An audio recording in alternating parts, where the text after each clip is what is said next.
মণি, আপনি কত সাধন করেছেন, আর লোকের কি এতক্ষণে এক্ষণে হয়ে যাবে? বাড়ির চারিদিকে আঙুল ঘুরিয়ে দিলেই কি দেওয়াল হয়? শ্রীরামকৃষ্ণ সাহস্যে, অমৃত বলে একজন আগুন করলে 10 জন পোয়ায়। আরেকটি কথা, নিত্যে পৌঁছে লীলায় থাকা ভালো। এটা খুব কতগুলো গভীর তত্ত্বের কথা বলছেন, ফিলোসফির কথা বলছেন। একজন আগুন করলে 10 জনে পোয়ায়।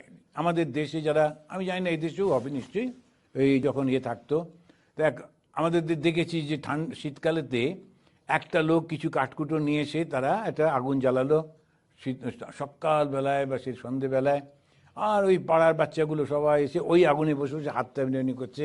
একজন আগুন করলে অনেক লোকে এসে পোয়াচ্ছে। অর্থাৎ শ্রীরামকৃষ্ণ বলতে চাইছেন, মাস্টারমশাই বলতে আপনি তপস্যা করলেন, অন্য লোকেরা মনে করছে সব আপনার মতো পাবে, তারা তপস্যা কি করলে হবে? সেইটা ঠাকুর উত্তর দিলেন না, বরং উল্টে বলছেন একজন তপস্যা করলে অন্যেরা তার আঁচটা পায়।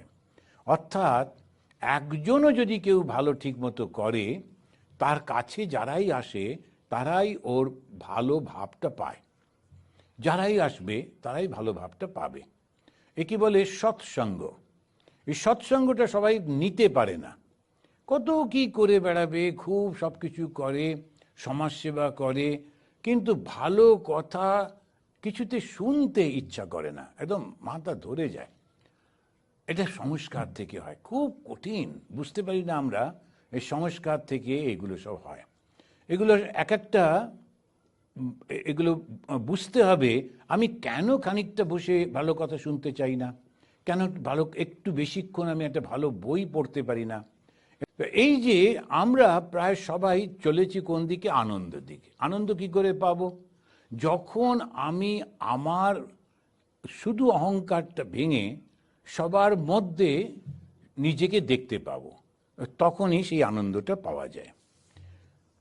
অমৃত বলছে একজন আগুন করলে 10 জন পোয়ায়। মণি, আপনি বলছেন লীলা বিলাসের জন্য। এই যে ঠাকুর বললেন নিত্যে পৌঁছে লীলায় থাকা ভালো। নিত্য মানে কি? অদ্বৈত, যেখানে দুই নেই, সেখানে কোনো ক্রিয়া নেই, একরকমভাবে রয়েছে। তো ঠাকুর উদাহরণ দিতেন, কেননা দক্ষিণেশ্বরে ওরা ওই বাজাতো সকালবেলায়, প্রত্যেক বড় বড় জমিদার বাড়িতে থাকতো, তারা সকালবেলায় বসে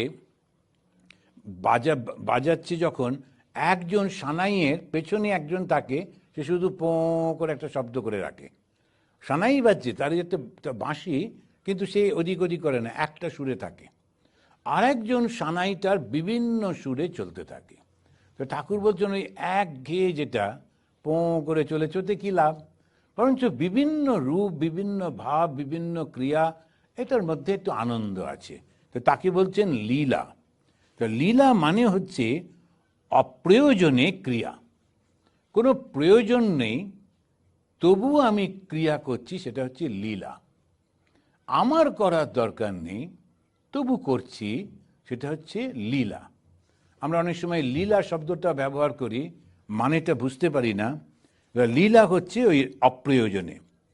লীলা এক একজন একই জিনিসকে একরকম ভাবে দেখছে, কেন? তো তাদের মনের মধ্যে যে ভাবটা থাকে সে তার প্রতিচ্ছবি দেখে। প্রত্যেকেই নিজের প্রতিচ্ছবিটা অন্যের মধ্যে দেখে, কেউ দেখলো ভালো, কেউ দেখলো মন্দ, একই লোকের। কেন এরকম দেখে? তার কারণ তার মনের মধ্যে যে ভাবটা রয়েছে সেটাতেই সে ওইভাবে দেখছে। তো লীলাটা কি?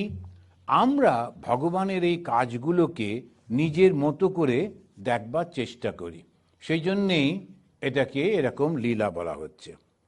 তো ঠাকুর বলছেন যে না, লীলাও সত্য। এখানে মণি বলছে আপনি বলেছেন লীলা বিলাসের জন্যে, তখন ঠাকুর বলছেন না, লীলাও সত্য। এটা একটা খুব বড় কথা তিনি বলছেন, লীলাও সত্য। যিনি নিত্য রূপে এক অবিভাজ্য অদ্বয় তত্ত্ব, তিনি আমাদের কাছে বহুধা প্রতীত হচ্ছেন লীলায়। লীলার কারণ বিনা প্রয়োজনে তিনি বহুধা হয়েছেন।